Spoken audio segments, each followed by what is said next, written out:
সাদার শুভ্রতা সবসময় ধ্রুব, সৎ এবং নিগুড় সম্পর্ক সাদার সাথে ভেদ হয়ে আছে। এই সাদাতে যদি এখানে একটা কালি, আমি এই যে সাদা ড্রেস পরে এইখানে যদি একটা কালি লাগে, তাহলে অবশ্যই দূর থেকেও আপনি শনাক্ত করতে পারতেছেন। তো এই যে এই সাদা পোশাকটা পরিধান করার একমাত্রই কারণ যে শুদ্ধতা নিয়ে তার দিনের বৈধভাবে সে ঠিক আছে কিনা, আমার অন্তরে যেন এই এই এই এইটার মতো কালি না লাগে। সাইজি সাদা কিসের প্রতীক? সততা, নিষ্ঠা নিয়েই সাধুত্ব।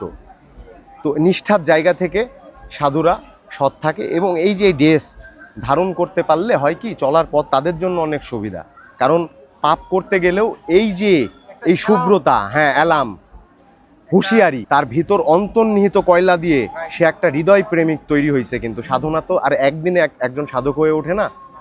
তো ওই জায়গায় থেকে এই বাইরের প্রতীকটাতেই সাধনার এই এই এই এই প্রতীকটা তুলে ধরা। দেখবেন আমরা সাদা পাঞ্জাবি এবং সাদা পায়জামা পরলে কিন্তু আমাদের দেখতে খুবই ভালো লাগে, খুবই ভালো লাগে। তো এইখান থেকে সাদার আর কোনো বিকল্প নাই, সাদা তো সাদাই। তো নেট অ্যান্ড ক্লিন একটা পথ, সাদা শুভ্রতার প্রতীক। সাদা নিয়েই গেছেন তার ভক্তকুলে, সব কিছু সাদা ছিল।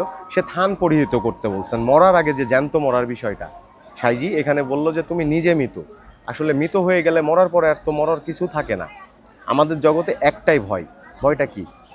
যে কোনো সময় আমাদের মৃত্যু ঘটতে পারে, কিন্তু মৃত্যুকে যে জয়লাভ করলো তার তো আর মরার ভয় থাকলো না। কারণ সে একটা জায়গায় যে বোধগম্যতা স্থির হয়ে গেছে যে আমার জন্য কেউ আসছে, সে সেই কর্মটুকু করে রাখছে বিধায়ী তার তার তার জায়গা থেকে দৃঢ়তা, সে যে আসন গেড়েছে, এই দৃঢ়তার আসন তার খুবই পোক্ত।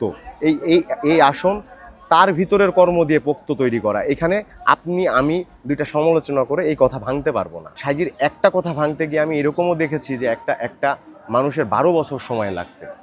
12 বছর পরে ওই কথাটুকু কোনো একটা কর্মের মাধ্যমে সাইজি তাকে স্মরণ করাইছে। ওইখানে তুমি বন্ধুত্ব করো, আল্লাহ দিদার লাভ করলে পরমত্ব যদি পরম থেকে আপনি আমার বন্ধু, আপনার সাথে যে কথাটুকু আমার হইল, এই কথাটুকু 10 বছর পরেও যদি আসেন, আপনার সাথে আমার একই কথা হবে। কারণ এখানে আপনার সাথে আমি স্বার্থতা খুঁজি নাই, এখানে আপনার সাথে আমার কোনো লেনা দেনা ছিল না, কোনো কিছুই ছিল না। এই জন্য 10 বছর পরেও আমি সেই একই ভাব পাবো। কিন্তু সাইজি বারবার বলতেছে যে মন তুই আমার ঠাকুর ঘরের ফ্যানচাটা কুকুর। মনকে সবসময়, এই মন বন্ধুটাকে সবসময় কাছে রাখো। এর গতিবিধি এইখান থেকে 10 হাত দূরে কখনোই দিতে যেও না, তাহলে পবন ঘুরাই ও চলতে থাকবে, ওর গতিবিধি তুমি ধরতে পারবা না। তাহলে বেখেয়ালিটা আমাদের ওইখানেই হচ্ছে, হুঁশিয়ারি কেটে গেল। সাইজি এই কথাটার মাধ্যমেই এখানে বোঝাইছে যে এই যে একটা ড্রেস, এর একটা শুদ্ধতা আছে, যেইখানে যাই না কেন আমি চক্ষু লজ্জার জন্য হইলেই আমি কোনো কিছু করতে পারবো না।